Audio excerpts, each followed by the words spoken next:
يديني فرصه. تخيل انك لسه في بداية حياتك وتخسر كل حاجة. سنة 2001 كنت الولد الحليوة المسمسم اللي دخلت كلية هندسة وحطيت رجلي على أول خطوات حلمي. ولكن في شهرين حياته كلها اتشقلبت.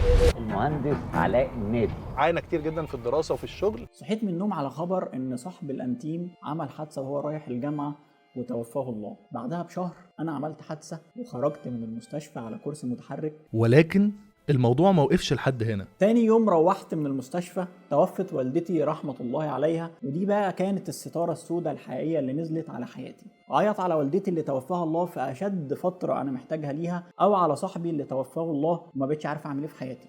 النهاردة هنتعرف على تفاصيل ما كناش نعرفها عن الأشخاص ذوي الإعاقة. طب انت في العادي بقى يعني كشخص مستخدم للكرسي تحب ان حد يساعدك ولا ولا انت بتبقى عايز انت تعمل بنفسك؟ احنا ما بنحبش ابدا. بص، الانسان بطبيعته فطرته انه مخلوق مستقل. لما حاجه بتتعمل ضد فطرتك ما بتبقاش مرتاح. الراجل ده يا جماعة أشهر واحد في مصر بيعمل فيديوهات عن الأشخاص ذوي الإعاقة بمشاهدات عدت 40 مليون مشاهدة. علاء النادي. اسعد لحظات الدنيا لما تروح مكان وتلاقي معمول حسابك.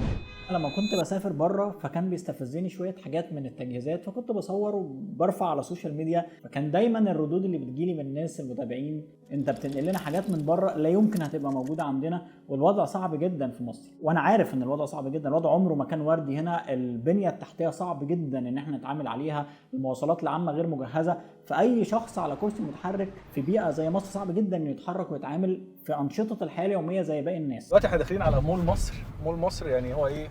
من الاماكن القليله في مصر اللي مجهزه اصلا ان هي يبقى فيها مكان جاهز علشان ايه المسمى اللي الناس بتحب. يعني انت بتحب اشخاص ذوي الاعاقه. ايه؟ جراج للاشخاص ذوي الاعاقه. لكن ذوي احتياجات خاصه لا لا لا، ولا ذوي الهمم ولا ذوي البتنجان ولا اي حاجه، ولا اي حاجه من الحاجات دي. هو كل دي مسميات فئويه. فئويه. الناس اصلا بتقول ذوي الهمم وتقول ذوي احتياجات خاصه عشان من مجال الجبر الخواطر، فاهم؟ لا هو شايف يعني ان هو ده الصح، ان هو ذوي الاعاقه دي كلمه ما تتقالش. لا لا طبعا. زمان كان اسمهم المعاقين، فكان بيصدر الاعاقه في وشك كده. أيوة. معاق او ديسيبلد. فالامم المتحده جت من 15 سنه ده عملوا دراسه مستفيضه، قال لك هنغير الكلام ده، اسمهم بالانجليزي people with disabilities. قال لك هنجيب البني ادمين في الاول يبقى اسمهم الاشخاص ذوي الاعاقه. بروح الاماكن اقيمها، ولو فيها حاجه ايجابيه موجوده بقول ان الحاجه دي ايجابيه موجوده ومحتاجين نحسنها الى مستوى 1 و2 و3 عشان تبقى مناسبه اكتر للناس. ولو رايح مكان عام مش مجهز بقول يا جماعه من فضلكم المكان ده محتاج يبقى مجهز، لانه بيخدم قطاع كبير جدا بمئات الالاف من البشر، مش بس بيخدم باقي عموم الجمهور. وبعد اول فيديو وتاني فيديو بدات الناس تستجيب، ولقيت فعلا ان في ناس هي ما بتعملش لمجرد ان هي ما تعرفش، مش ما بتعملش ان هي متعنته. الواحد ساعات بيقعد يشتكي من الظروف في حياته ويقول انا مش هنجح ويقارن نفسه بالناس اللي حواليه، ولكن لما تسمع قصه علاء النهارده وتشوف ازاي الراجل ده عانى جدا في حياته وقدر يعدي حاجات كتير جدا، فلما تسمع قصه زي دي تقول على نفسك ان انت بتتدلع، ولكن تتعلم منها ان اللي عايز ينجح بينجح. انا كنت الولد الوحيد اللي على كرسي في الجامعه كلها، فكان منظري غريب ومريب والناس مش عارفه تتعامل معاه ازاي.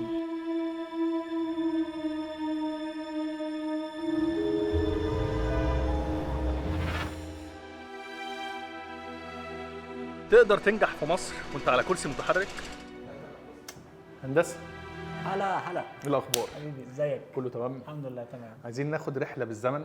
ايوه. علشان ايه؟ ندخل جوه عالم علاء النادي. انا علاء النادي، مهندس كهرباء وتحكم آلي، بشتغل بيزنس كونسلتنت لشركه في مجال التحكم الآلي، وبشتغل مدير مشروعات لمؤسسه الحسن، وهي مؤسسه معنيه في المقام الاول بتاهيل ودمج الاشخاص ذوي الاعاقه الحركيه مستخدمي الكراسي المتحركه على مستوى الجمهوريه. اتكرم من الأمم المتحدة في فيينا واليابان وأمريكا، وكل ده وهو على كرسي متحرك. عندنا في مصر بشكل اساسي اتعلمنا كده في المانيا.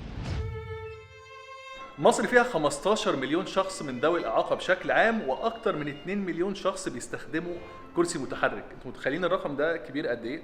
يعني الرقم ده تقريبا أكبر من عدد سكان دول كاملة. صحابي مختلفين الأعمار والثقافات، وكل واحد فيهم بيحاول يدعمني بطريقته. وبعد شهور بسيطة بدأت أستشعر المعنى العظيم للآية: واصبر لحكم ربك فإنك بأعيننا. ومش أبويا اللي بيقول لي أنت في عينينا، ده ربنا سبحانه وتعالى اللي بيقول لي اصبر بس على حكمي وأنت في عينينا. حسيت إن ربنا بيطبطب على قلبي بالآية الكريمة دي. وده ايه بقى؟ صناعه محليه؟ ده صناعة محلي، يعني ده حاجه بتتعمل عموله يعني؟ عاملينه في مصنع في ورشة هنا في مصر، هو للاسف عشان نجيب ده جاهز تكلفته عاليه جدا جدا، لانه هو ده موديول معروف في العالم كله. أيوة. فانا فكرت ان حالتي طبيا ملهاش علاج على مستوى العالم، فانت محتاج تاخد قرار، ناوي تكمل حياتك بالشكل ده في البيت وتعيش وتموت ومحدش يفتكرك، ولا هتوفر كم من كل الكلام ده وتنطلق، وازاي تفكر انك تعيش حياتك بطريقه جديده وانت على الكرسي المتحرك. وهنا قدرت بفضل ربنا ان انا اخد القرار ان انا لا، انا هنطلق وهكمل حياتي على كرسي متحرك. وبعدين بقى دلوقتي هندخل على فقره العربيه، لان العربيه دي حوار لوحده. يعني مهندس علاء، هنا بقى هنقول مهندس لان هو ايه، عامل حاجات هندسيه في العربيه بتاعته، عامل عصايه كده بتستخدمها ان انت تحول اي عربيه لعربيه ممكن تسوقها بايدك. النقل نفسه في العربيه حوار، يعني احنا بنعلم الناس ان هو ازاي يعمل النقلات. فانت النقلات دي زي عند الناس اللي بتتحرك على رجليها هي المشي بالنسبه لنا. لو ما اتعلمتش النقلات تفضل طول اليوم قاعد على الكرسي. لازم اشد حزام الامان. ليه بقى؟ لان انا حالتي الصحيه ما عنديش بالانس في الجزء اللي فوق، فانا لو من غير حزام الامان وبدات اميل عشان اتعامل مع الكرسي هلحس تراب الاسفلت حرفيا. يعني لازم اوسع انيم ظهر الكرسي ده عشان يفتح روم ان انا انام واشيل الكرسي واتحرك بيه. الكرسي بياخد مكان شخص واحد بالعربيه. لما حد يسمع الموضوع ممكن يحس ان هو ايه، تبقى حاجه معقده جدا ان انت ايه التجهيز. الموضوع اسهل من السواقه بالرجل. ايوه، لان انت عملت كومباين للحركتين في حركه واحده. حركه واحده. ايوه، ايد واحده، مش رجليك الاثنين اللي شغالين، هي ايد واحده. تجيب معاك لحد الاخر، ولما بتعمل كده دوست الفرامل شغاله، اسبوع واحد بدوس درايف تمام، وبعدين اهو بدي ريفرس هي بنفس الايد. حلو، فانا هي ايد واحده في الموضوع سهل. هي اللي بتعمل كل حاجه. اول ما رجعت كليه الهندسه الدراسه في الدور الثالث والخامس ومفيش اسانسير في المبنى وما عنديش بديل. يا جماعه طب عايزين نعمل تجهيزات او اي حاجه، قال بقول لك ايه، روح وتعالى على امتحانات ما تقرفناش، مش هنعمل حاجه في المبنى. فايه كان الحل؟ ان انا اكمل حياتي، ان انا كنت بتشال يوميا للدور الثالث والدور الخامس لمده 4 سنين عشان اعرف اكمل دراستي. تنمر من الطلبه، من اعضاء هيئه التدريس، من العاملين.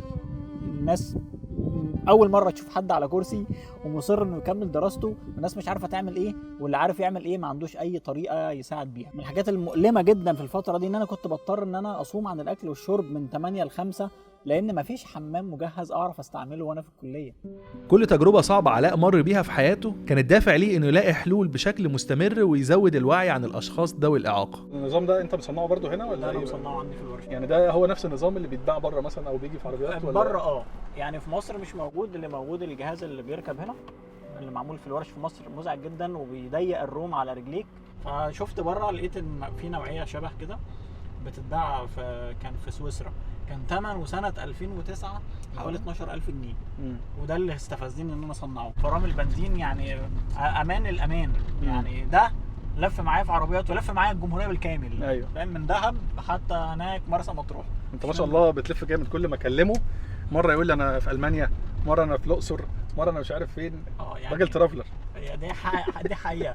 بره بقى واجهتني المشكله دي لما كنت بسافر بره. كنت انا دايما بحجز عربيات من يورو كار. أيوة. يورو كار لما بقول لهم عايز عربيه اكسسبل مجهزه فتمام بيبقى موجود. احيانا ما لقيتش بقى. فده اللي جاب فكره ان انا اعمل الجهاز البورتبل ده. الحمد لله قدرت اتخرج بترتيب على الدفعه واخدت بكالوريوس هندسه الحسابات والتحكم. ومتخيل ان انا اول ما انزل على سوق العمل هلاقي فرص العمل بتترمى شمال ويمين، خصوصا ان انا مهندس وشاطر ومتخرج بترتيب على الدفعه. ولكن اتصدمت ان نفس المجتمع اللي مش عايزك تتعلم هو نفس المجتمع اللي مش عايزك تشتغل. وعملت اكتر من 32 مقابله على مدار سنه ونص، وفي ال 32 مقابله كنت بترفض لسبب واحد، ان انا على كرسي متحرك. والمجرم بقى اللي اول ما دخلت المصنع ورحت الريسبشن وقلت لهم انا المهندس اللي عنده الانترفيو، كلموا الاتش ار قالوا يا فندم المهندس اللي عنده الانترفيو وصل. قال لهم خلوه يطلع. قالوا يا فندم ما ينفعش يطلع لانه على كرسي متحرك. قال لهم روحوه. روحوه. طب يا جماعه نتقابل، طب نشوف بعض، طب نسال على الكواليفيكيشنز، طب نعمل اختبار، طب اي حاجه. كل مره كنت بروح عندي اكتئاب ان الناس بتتعامل بالطريقه دي ليه. ولكن تاني وقال ليس للانسان الا ما سعى. انا كان عندي يقين ان ربنا سبحانه وتعالى لا يمكن هيضيع السعي بتاعي ومجهودي على طول السنين في الدراسه في هندسه رغم كل المعوقات، لا يمكن هيروح. مش يعني اكيد مش هيحصل حاجه كده ولا كده، كله تمام ان شاء الله. الله بيك. معرفه خير ان شاء الله. اتفضل يا باشا اتفضل. دلوقتي قاعدين في سيارتي علشان ايه نجرب هذا الجهاز البسيط اللي هو ايه من بره كده عكازين. ده بنزين ماشي، البنزين بالصباع ده والفرامل بالايد كامله. فانت كده بالصباع ده بتدوس بنزين والصباع ده فرامل. الله، بنزين اهو، فرامل.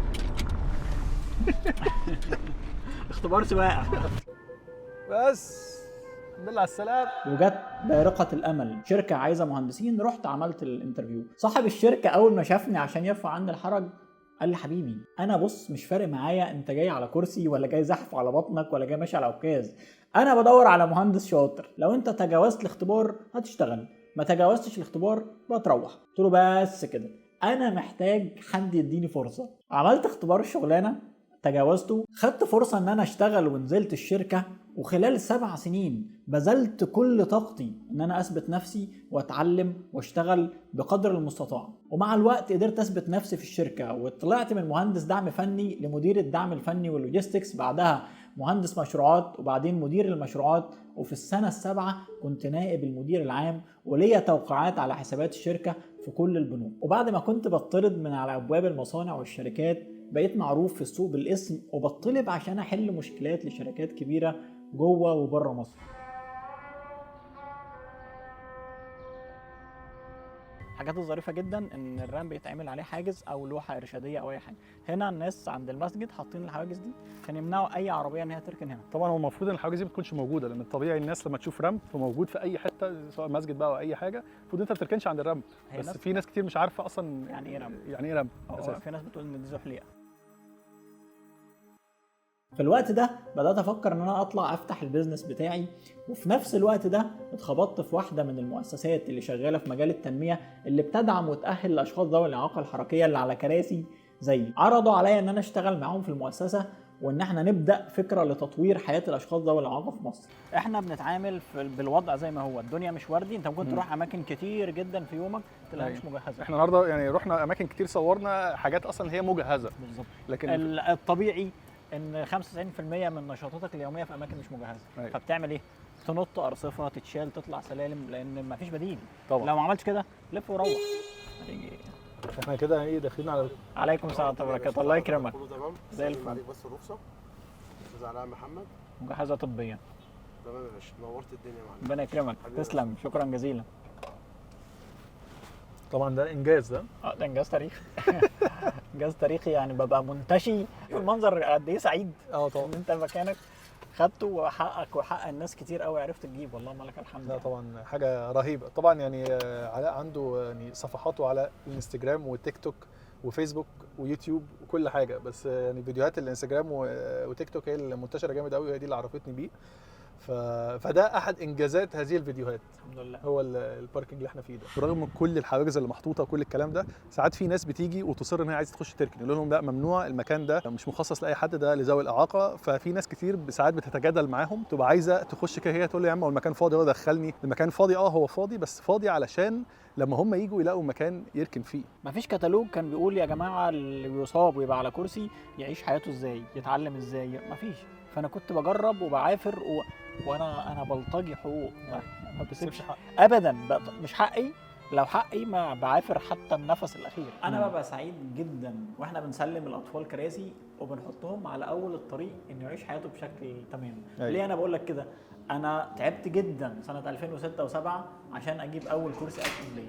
ده كرسي اسمه اكتف تفاعلي. ده اسمه الافري داي يوز او كرسي الاستخدام اليومي. الكرسي يتقدم بدعم كمان مالي للناس. احنا قلنا ان تكلفه الكرسي بيوصل ل 2000 يورو، احنا بندعم جزء كبير جدا من ثمن الكراسي دي للناس، والناس بتساهم بمساهمات بسيطه على حسب الحاله الاجتماعيه لكل واحد فيهم. احنا الوحيدين اللي في الوطن العربي اللي بنقدم الكراسي التيلرد او الكاستم ميد. الوطن العربي؟ الوطن العربي كله. دي اصلا بتتصنع فين؟ بتصنع في المانيا، انجلترا، امريكا. انا والتيم بتاعي احنا الوحيدين المدربين في الوطن العربي كله سيرتيفايد ان احنا نقدر ناخد مقاسات ونشخص الحاله ونقول ده ياخد كرسي باور ولا مانيوال، ولا هاخد مانيوال ياخد انهي نوع من المانيوال، ونقدر ناخد المقاسات وكل الكلام. كرسي بيتفصل لكل بني ادم بمقاساته بالملي، ومقاساته هنا يعني مقاسات جسمه كابعاد، واصابته عايش فين وفي الريف ولا في الحضر وبينزل الشارع، كل حسب استخدامه كمان كل حاجه تمام بيتعمل حسابها. كلما زادت الاتاحه قل الإحساس بالعجز، وده حقيقة. وعلاء مش بس بينقل خبرته كمستخدم لكرسي متحرك لسنين طويلة،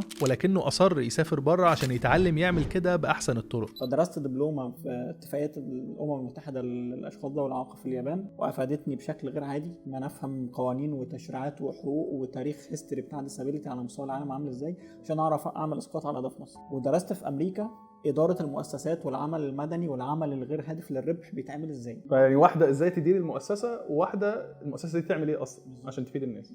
قدرنا خلال ال7 سنين اللي فاتوا نأهل ونخدم ما يزيد عن 12,000 مستخدم كرسي متحرك. نقلنا حياتهم في حتة تانية خالص، ان هم يطلعوا من حتة الاكتئاب اللي عايشين فيها سنين طويلة، انه يبقى شخص فاعل ومنتج وعايش حياته بشكل طبيعي. وتم اختيار الحسن فاونديشن كواحدة من افضل الافكار المبدعة على مستوى العالم في تطوير حياة الاشخاص ذوي الاعاقة. وسافرنا الامم المتحدة في فيينا، وتم تكريم الحسن فاونديشن والقاء كلمة قدام اكتر من 600 كيان دولي بيشتغل في مجال تنمية الانسان. بوجه رسالة للأشخاص ذوي الإعاقة نفسهم إن دي مش نهاية الحياة، وإن أنت رغم إصابتك ورغم التحديات الصعبة جدا اللي موجودة في مصر إنك تقدر تنزل وتتحرك وتشتغل بقدر المستطاع. والقطاع الأكبر اللي بخاطبه هو عموم الجمهور والناس المسؤولين، إن أنتم محتاجين تشوفونا بطريقة مختلفة، محتاجين تشوفونا بشكل حقيقي. مبنى الشركة محتاج يتأهل ما يتأهل، المواصلات العامة محتاجة تتغير أو ينزل فيها موديلات مناسبة ما ينزل. ربنا سبحانه وتعالى خلق الكرة الأرضية كلها وسخرها لخدمة الإنسان مش العكس. لما نكسر الحاجات دي أحسن ما نكسر 10 مليون بني آدم، 15 مليون بني آدم مش قادرين يخرجوا ولا ينزلوا خطوة بره البيت، ونخسر طاقة بشرية هائلة هي قيمة مضافة للمجتمع لو قدرت تنزل وتشتغل وتأدي الرسالة اللي عليها. ومش كده وبس، في حاجات الحلول فيها سهلة جدا تتعمل بكده. في أماكن محتاجة رمب خشب ما يتكلفش جنيه، يتحط بس على المكان الناس تعرف تطلع وتدخل. في أماكن كتير جدا تتحل بقرار